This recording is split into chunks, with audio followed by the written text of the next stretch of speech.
Hey everyone, and welcome to this explainer. Today we're taking a seriously fascinating journey over to a place affectionately known as the Pearl of Dorset, right there on the stunning Jurassic coast. We're talking about Lyme Regis. But we aren't just doing a standard run-of-the-mill travelogue today. Instead, we're going to deconstruct how a centuries-old maritime structure, a tank full of local fish, and a pretty savvy digital pivot all combine to create this incredibly enduring modern tourism success story. It's a really fantastic tale of adaptation and, well, survival. Okay, let's dive into this itinerary. We'll be looking at 1. The destination, 2. The historic Cobb, 3. Meet the marine life, 4. A modern business success, and 5. Embracing the rainy days. Section 1. The destination. The Pearl of Dorset. So if you've never actually been to Lyme Regis, I want you to picture this dramatic, rugged coastline. You've got these powerful waves just crashing against historic stone walls. It's a place totally defined by the raw power of the sea, and it has this highly unique microclimate. I mean, it's the kind of place where you can literally be sunbathing one minute and then scrambling for shelter from a sudden, dramatic coastal storm the next. But as you'll see, that unpredictable weather, it's actually a huge part of its enduring charm. And this brilliantly illustrates the profound impact the landscape has had on people for centuries. Even the legendary Jane Austen, who spent time there and actually put the town into her work, she famously described Lyme Regis as a very strange, stranger place. I think that perfectly captures the slightly mysterious, deeply romantic, and undeniably captivating vibe that has given this little town such a massive literary pedigree. Section 2. The historic Cobb. Centuries of maritime heritage. Right, so you simply cannot talk about Lyme Regis without talking about the Cobb. It's the town's iconic, curving stone harbor wall. For hundreds of years, this absolutely massive structure has served as this vital shield, protecting the town itself from coastal erosion and offering shelter to weary seafarers coming in off the brutal English Channel. But it's way more than just a breakwater. It is a living, breathing piece of history. Let's just walk through its physical evolution chronologically for a second. Its origins are unbelievably old. The very first recorded mention of the Cobb goes way back to 1328, and get this, back then it was just made of wooden piles stuffed with boulders. Jumping forward a bit, a building called Rose Cottage was built on the site in 1701, but a fierce storm completely wiped it out. That catastrophe actually pushed the town council to build the incredibly sturdy stone structures you see today, right around 1723. And by 1879, it was such a buzzing global port that they had to put up this long white toll board just to tax everything coming through, from ship cargo all the way to four-wheeled carriages. Now, what's really interesting about this is the stark, kind of crazy contrast between the building's past and its present. Those stone buildings from the 1800s, they weren't just warehouses for global trade.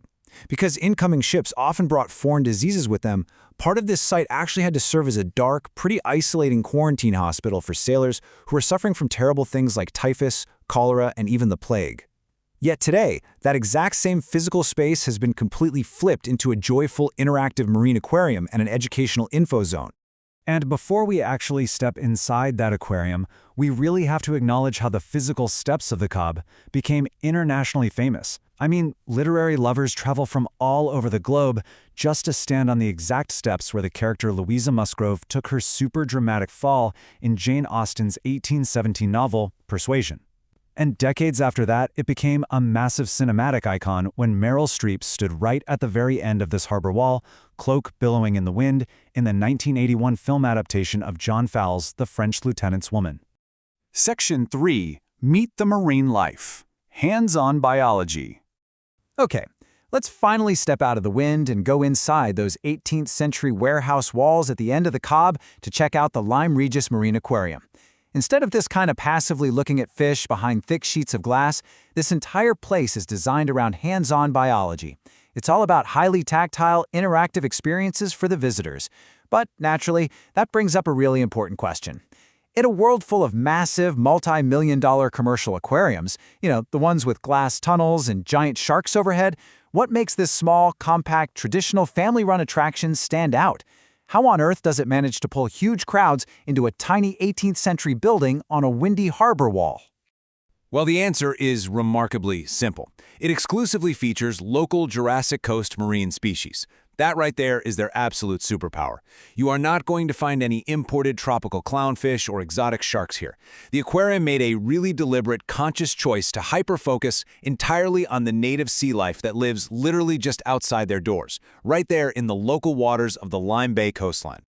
When you look at the actual species they have on display, the sheer diversity of local life is astounding. You've got the Ballon wrasse, which can grow up to 60 centimeters long and shows off these incredibly vibrant, almost exotic pale green and reddish-brown colors. You've got inquisitive little blennies, classic five-legged starfish, cool ambush predators like the sea scorpion, and beautifully spiny native lobsters. And what's especially brilliant is their educational outreach. They offer a heavily discounted flat rate of just £5 per person for school groups of 15 or more. That makes this kind of hyper-local biology incredibly accessible to kids, which is just fantastic.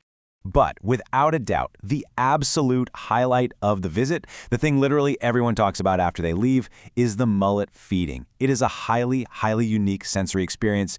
Basically, you start by lowering your clenched fist, which is full of fish food, right into the lagoon. Then, you very slowly open your hand. Because gray mullet actually don't have any teeth, they just swarm your hand and gently suck, caress, and essentially kiss the food right away from your skin.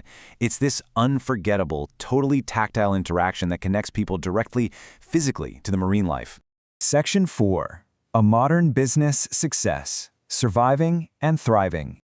Now, you'd think with this incredible history and all these wildly unique interactive experiences, they'd have it made, right? But there was actually a point where this traditional aquarium was really struggling. See, it was heavily dependent on passing foot traffic, which meant their entire livelihood was at the mercy of the notoriously unpredictable British weather. So how did the owner Max Golub turn this downward spiral around so they could survive and thrive? Well, it actually started with a simple chat with a neighbor. Max was talking with digital marketing entrepreneur Rob James, who pointed out that technology and the internet have created a revolution in tourism marketing. At first, Max was a bit skeptical, which is fair enough, but they ultimately decided to execute a total digital-first rebrand. They stopped relying entirely on people just happening to walk by in the rain. Instead, they took their unique selling points, like the mullet feeding and holding the starfish, and aggressively marketed them online to travelers who are researching their trips weeks or months in advance. So, the crucial point is this staggering 50% figure. By embracing the digital marketplace, promoting their hands-on experiences, and actively managing their online reviews, the aquarium saw a massive 50% increase in visitors since 2013. They took a weather-dependent, highly traditional local attraction and essentially future-proofed it. They did it by meeting modern tourists where they actually make their decisions online. And the results of that digital strategy? Honestly, they're truly staggering. If you look at their TripAdvisor metrics, this tiny, compact attraction inside a 300-year-old building climbed the ranks to become the #3 ranked aquarium in the entire UK, and they broke into the top 25 in all of Europe. Plus, they hit #6 for all things to do in Lyme Regis itself. They definitively prove that, if you have the right online strategy and a genuinely unique local experience, a small family business can absolutely go toe-to-toe with massive, big-budget European attractions. Section 5. Embracing the rainy days. A local's itinerary. Let's move to and see how this builds a perfect rainy day plan. Because let's face it, you cannot control the weather on the Jurassic Coast. Rain and storms are just inevitable. But the trick isn't hiding out in your hotel room. It's having a proactive, weatherproof plan ready to go. So here is a perfectly curated local's itinerary for a wet day. If the rain sets in, you can stay completely dry while packing in the culture. You start off marveling at the incredible floor-to-ceiling fossils at Dinosaurland Fossil Museum. Then you wander over through the sheltered, cobbled courtyards of the Town Mill Artisan Quarter for a great coffee and some fresh sourdough. Next, take in the rich local history at the Lyme Regis Museum, head out to the Marine Aquarium to get kissed by those toothless mullets, and finish up at the classic seafront amusements. It's a completely weatherproof, highly entertaining day out for the whole family. So, to wrap up our explainer today, I want to leave you with this somewhat provocative question to think about. How can a 14th century harbor wall and a tank of toothless fish teach us the secret to modern tourism survival? I think the story of Lyme Regis and its marine aquarium shows us that the secret isn't just about perfectly preserving the past in amber. It's about taking your unique, hyper-local history, whether that's the literal steps Jane Austen wrote about or the native sea scorpions right off the coast, and amplifying it through modern technology to create tactile, unforgettable experiences. Thank you so much for joining me on this deep dive into Lyme Regis, and I will see you in the next explainer.